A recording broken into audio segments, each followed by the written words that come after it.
Okay. You've sewn your, now normally when I do a fly front zipper, I do it on the fronts before I do anything, before I put the fronts onto the backs, because okay, that makes sense. I screw up the pockets for the zipper. I'd rather just get rid of it now than make the whole pant. So true.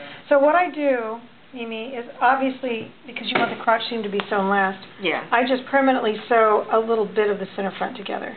Mm-hmm. And then do the zipper first. Yeah, before. and this crotch part is not here yet. Yes. Okay, so when you get up to here, you want to reinforce. You have 2 dots here, but wherever you are, you're going to backstitch like she did. Mm-hmm. And then you're going to machine base the rest of it closed. Okay? So that's machine base. See, it's closed. Then you're going to clip, if you start on this side, you clip this seam allowance to that, to where you backstitch so that you can open the seam above the zipper. Right. Because a lot of times down here it's serged or whatever. So you open this now, and you place the zipper face down, face down so it opens up. You place it face down with the edge of the zipper tape right against the edge of the seam, right here. Okay? And you stitch the opposite flap to this. You stitch the opposite flap. You have to use a zipper foot. Now also students always ask me, this comes up every year, I think it's so funny. They say, what do you do when you get up here by this? Well, you're going along with your zipper foot, and then when you get maybe here, Unzip it. you unzip the zipper, leave the needle down, unzip the zipper. Students don't know that. And then you continue up there, okay? It still perplexes me. And I'm like, oh wait, I can do that. Yeah. I have to re-remember it every time. Okay, so now we've stitched this down, and right in the middle of the zipper tape is pretty good usually. Okay, is everybody with me so far? Mm-hmm. Okay, now you turn this way. You just turn it open. And see, we've stitched it way out here. Now you want to kind of roll this fabric so that it's right next to the coils. Right next to the coils. Yeah. And it would look better if this was pressed, of course, and no pins in there, but we can't have everything when we're doing things roughly. Okay, so the next step then would be, Mimi, let me have your pen for a minute. No, pen. Oh. The next step would be to stitch, you know, here, really close to the tape. And I can't put those pins there because I've got pins on pins, so I'm going to put it over here. Okay? So that's step 2. That's what I call step 2. Then step 3, all you're doing now is you're opening this so it's flat. Just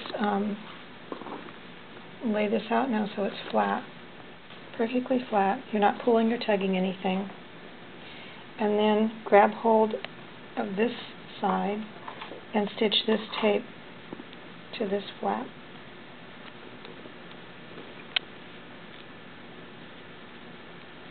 You're just stitching this tape to this flap now. And then everything is ready for your top stitching. And the last thing is just to turn it to the outside. And be sure you mark where the bottom of the zipper is so you don't go through it and break a needle, like I've done before. And then just draw or use tape or do whatever you want to draw whatever line you want to use. Or you could do something fancy like she's got on her pants. And top stitch. And you don't have to go through the tape again, but you can because you've got this. Okay? Yeah, if you draw it on there, it's really nice because it's a nice guide. It's a nice guide. Nice little top stitch on there. Yeah. And then you're done, and you can take the basting out. Okay? Then that's when you want to put the fly guard on if you want to, and do the bar tack.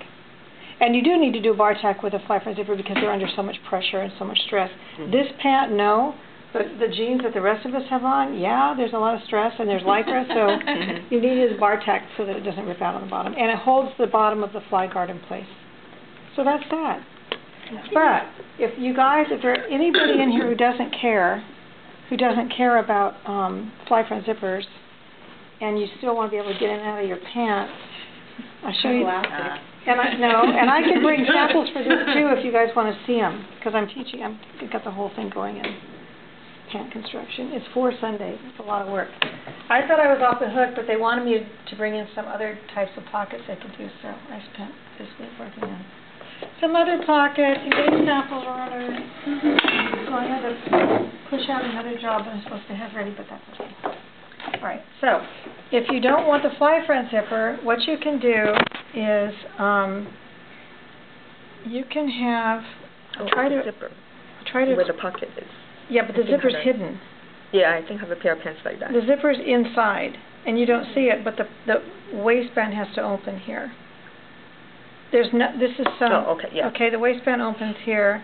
The zipper is inside the pocket, and if you wanted to look balanced, you don't have to, but you could put another seam on the waistband here, like you could have buttons on either side if you wanted. But it actually, and you use a down and dirty zipper. You just use a down and dirty center zipper, you know, railroad zipper, and it doesn't show. You could use up your old zippers in weird colors if you want, but it ends up being in here, and then about an inch inside, and then the waistband's here. So you undo the waistband, you open your pant up, you unzip the zipper, you get it in and out of your pants that way, and that way you don't have you don't have a fly front here. So, and I don't know about you guys, but I notice on all my with the cheap ready-to-wear that's out there now, the cheap T-shirts, they all rub against the, and they get holes in them.